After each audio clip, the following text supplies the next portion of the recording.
Je suis là pour vous présenter ma pile de livres à lire que j'ai préparée pour participer à un challenge qui s'appelle le Pumpkin Autumn Challenge. C'est un challenge qui a été créé par Guimauze. Je vous mettrai le lien de sa chaîne en barre d'infos avec la description du challenge, en quoi il consiste, et les règles, etc. Brièvement, c'est un challenge qui a lieu du 1er septembre au 30 novembre, donc je suis un petit peu en retard. Et en fait, il va y avoir 4 catégories avec 3 ou 4 sous-catégories à l'intérieur de chaque catégorie, avec des thèmes, des références et des mots, et on peut faire comme on veut et ajouter ses livres à sa guise. Donc c'est pour ça qu'aujourd'hui j'arrive avec tous ces livres pour vous présenter ce que j'ai choisi de lire ce mois d'automne. Alors ça ira peut-être plus loin jusqu'à dans l'hiver, je me connais, je lis pas très vite. Je vais vous présenter mes livres. Je me suis muni de mon petit carnet dans lequel j'ai écrit toutes mes catégories et sous-catégories, le nom des livres, des auteurs. Je vais essayer de rien oublier.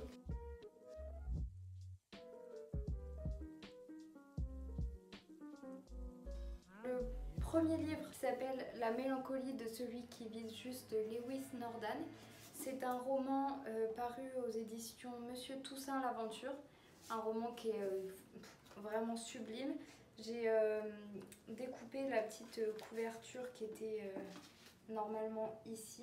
Vous voyez que le titre et l'illustration est super belle, donc je l'ai gardée à l'intérieur avec les petits résumés du livre. Je ne saurais pas vous résumer le livre parce que c'est un peu compliqué à expliquer et même à comprendre quand on lit la 4e de couverture, mais je ferai sûrement un update lecture, donc j'en parlerai peut-être à ce moment-là. Deuxième sous-catégorie, j'aimerais lire un manga que je n'ai pas encore avec moi parce qu'il est en rupture de stock dans ma librairie.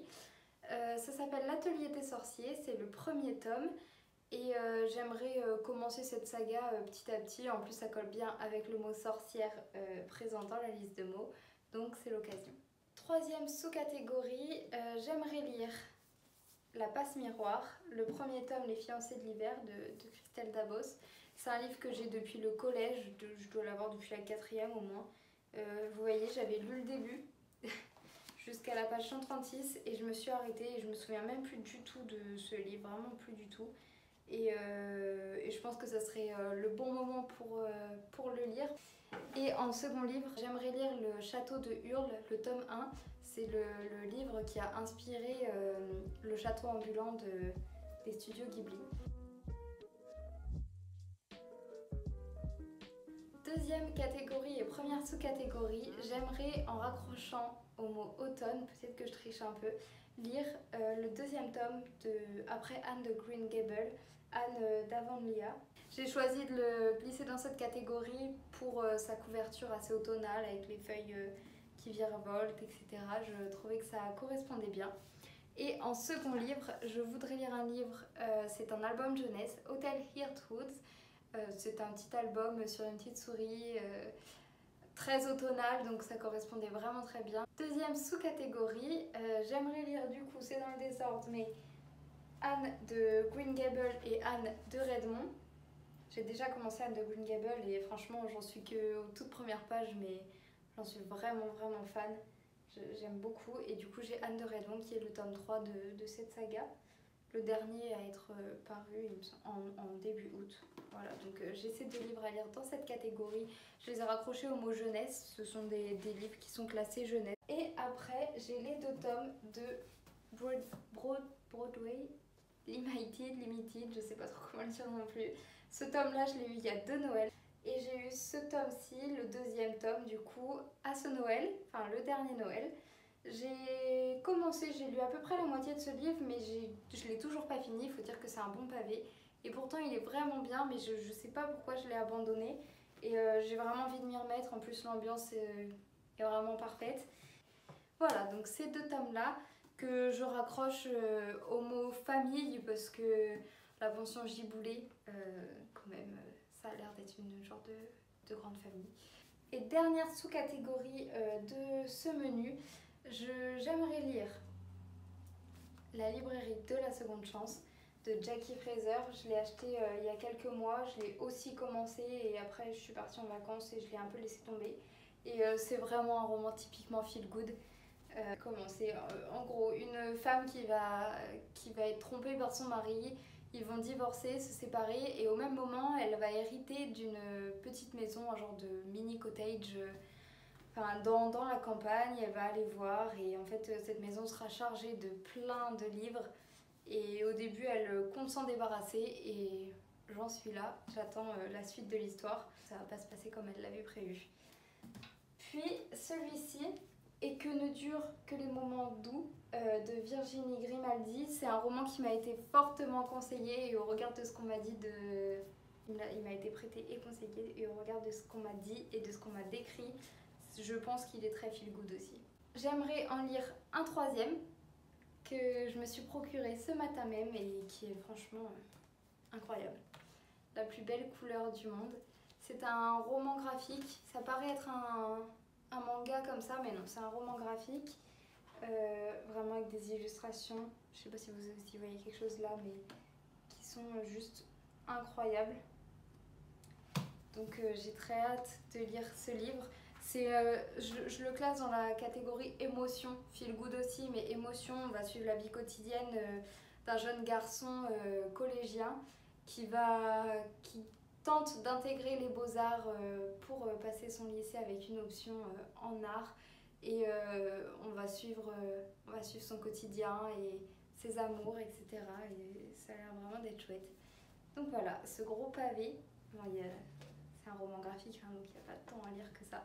Mais ça va être sympa, je pense. Prochaine sous-catégorie, j'ai choisi de choisir le mot illustré pour intégrer la version illustrée de Harry Potter à l'école des sorciers. Les illustrations sont juste incroyables, je mettrai des petits plans de l'intérieur des livres.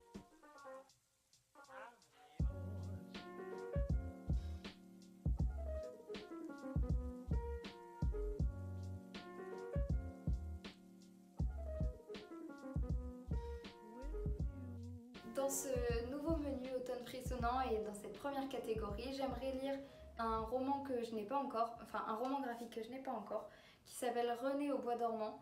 Je sais même pas comment exactement le décrire, mais d'après ce que je comprends, c'est un jeune garçon qui ne se sent pas trop bien dans sa peau et qui va commencer à plonger dans des rêveries qui vont l'emmener découvrir un monde rempli de créatures inconnu qu'il va commencer à découvrir et lui-même va changer et il y a plein de questionnements, il y a plein de choses évoquées assez importantes. Et en deuxième livre, j'ai choisi d'intégrer l'album jeunesse Le Marchand de Bonheur que j'ai déjà lu et qui est fantastique. Très court, hein, mais les illustrations sont juste magnifiques et l'histoire donne à réfléchir. Dernier menu et première sous-catégorie, j'aimerais lire un livre qui s'appelle Blanc autour, c'est un roman graphique et ce roman graphique là il parle, comment dire, alors c'est plutôt le côté historique et c'est pour ça que je l'ai placé dans cette sous-catégorie là. On est en 1832 si je me souviens bien. Dans le Connecticut et une institutrice va accueillir une jeune fille noire dans son école de filles et donc c'est toute une histoire par rapport à ça, par rapport au racisme de ces années-là, donc on était quand même bien avant l'abolition de l'esclavage et ça me semble bien intéressant comme roman graphique. En plus les illustrations sont très belles, donc voilà pour cette sous-catégorie.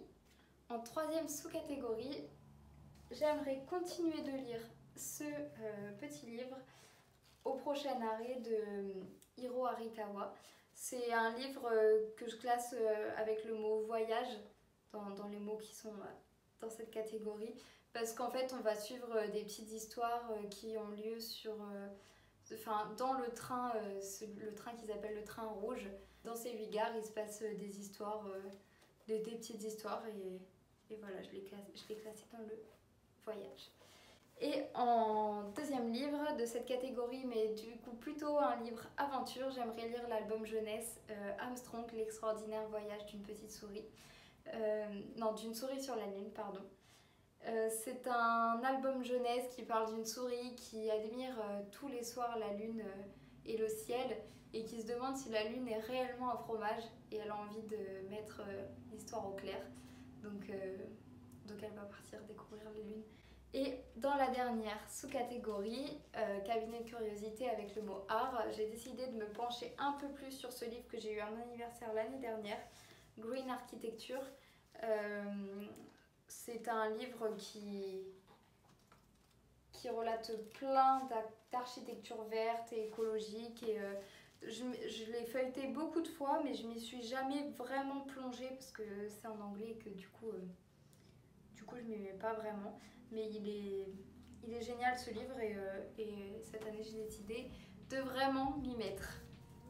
J'espère que cette vidéo vous aura plu et que l'univers livresque ne sera pas trop ennuyeuse pour vous. Moi ça m'amuse, j'aime beaucoup et je partage une autre de mes passions et j'espère que ça vous plaira.